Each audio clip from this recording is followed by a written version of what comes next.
द्रौपदी का स्वयंवर। जय श्री कृष्ण।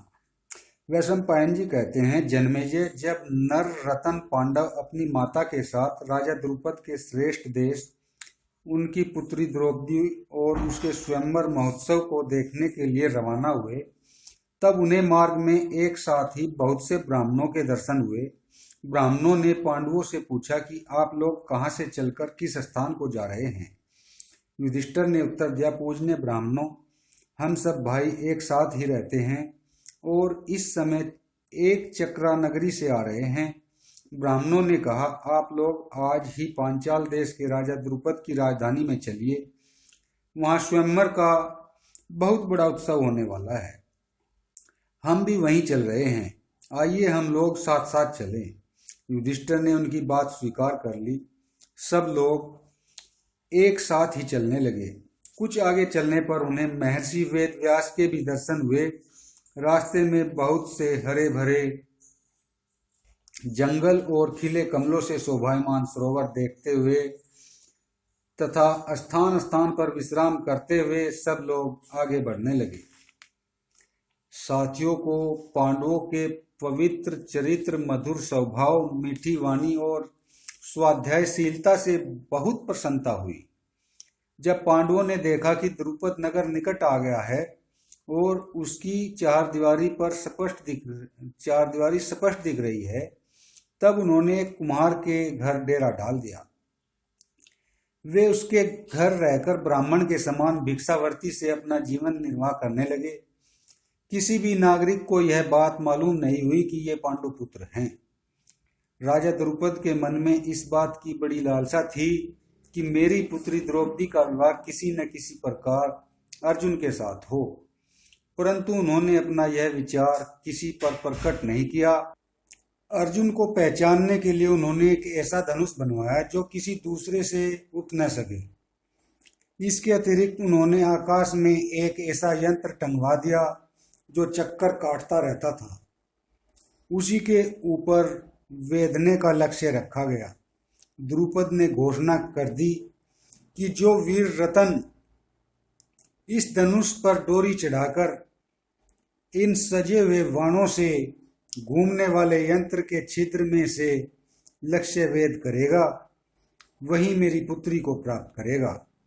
स्वयंवर का मंडप नगर के ईशान कोण में एक समतल और सुंदर स्थान पर बनवाया गया। उसके चारों ओर बड़े बड़े महल, परकोटे, खाइयां और फाटक बने हुए थे। उनके चारों ओर बंधनवारें लटक रही थी। भीतों की ऊंचाई और रंग बिरंगी चित्रकला के कारण वे महल हिमालय जैसे जान पड़ते थे। राजा द्रुपद के द्वारा आमंत्रित नरपति और राजकुमार स्वयंवर मंडप में आकर अपने लिए बनाए हुए विमानों के समान मंचों पर बैठने लगे।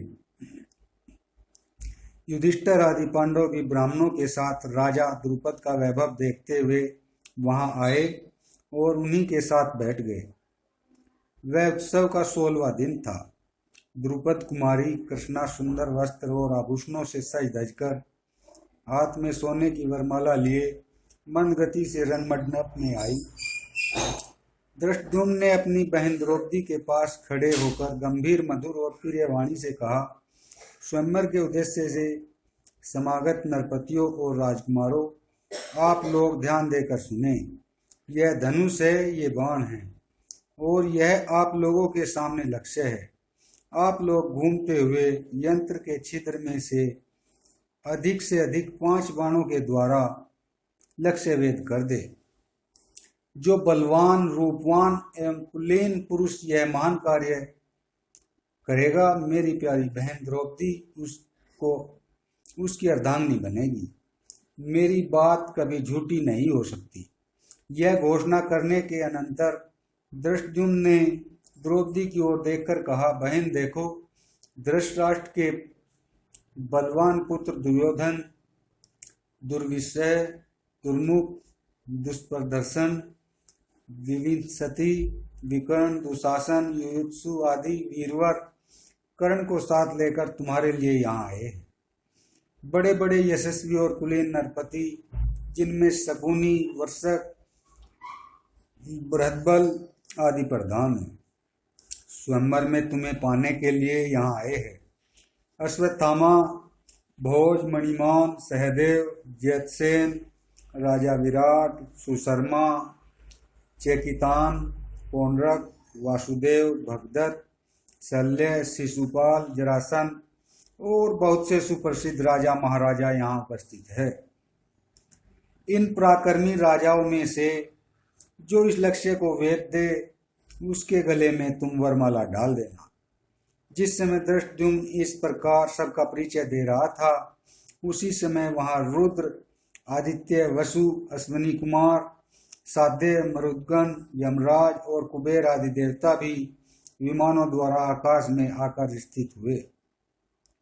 दैत्य, गरुड़, नाग, देवर्षि और मुख्य मुख्य गंधर्व भी उपस्थित हुए। वसुदेव नंदन बलराम जी, भगवान श्री कृष्ण, प्रधान यदुवंशी और अन्य बहुत से महानुभाव स्वयंवर महोत्सव देखने के लिए वहां आए हुए थे। धृष्टद्युम्न का वक्तव्य सुनकर दुर्योधन, साल्व, शल्य आदि राजा और राजकुमारों ने अपने बल, शिक्षा, गुण और कर्म के अनुसार धनुष को झुकाकर डोरी चढ़ाने की चेष्टा की, परंतु उन्हें ऐसा झटका लगा कि वे धमाक धमाक धरती पर जा गिरे। बेहोशी के कारण उनका उत्साह तो टूट ही गया, साथ ही उनके मुकुट और हार भी गिर पड़े। दम फूल गया। वे द्रौपदी को पाने की आशा छोड़कर अपने अपने स्थान पर बैठ गए। दुर्योधन आदि को निराश और उदास देखकर धनुर्धर शिरोमणि कर्ण उठा। उसने धनुष के पास जाकर झटपट उसे उठाया और देखते देखते डोरी चढ़ा दी। वह क्षण भर में ही लक्ष्य को वेद देता कि द्रौपदी जोर से बोल उठी, मैं सूत पुत्र को नहीं वरूंगी। कर्ण ने यह सुनकर ईर्ष्या भरी हंसी के साथ सूर्य को देखा और भड़कते हुए धनुष को नीचे रख दिया। जब इस प्रकार बहुत से लोग निराश हो गए, तब शिशुपाल धनुष चढ़ाने के लिए आया, किंतु धनुष उठाने के समय ही वह घुटनों के बल नीचे जा पड़ा। जरासंध की भी वही दशा हुई और वह उसी समय अपनी राजधानी के लिए प्रस्थान कर गया।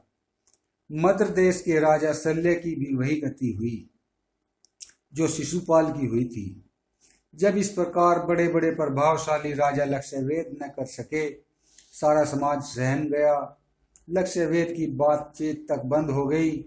उसी समय अर्जुन के चित्त में यह संकल्प उठा कि अब मैं चलकर लक्ष्य वेद करूं। जय श्री कृष्ण।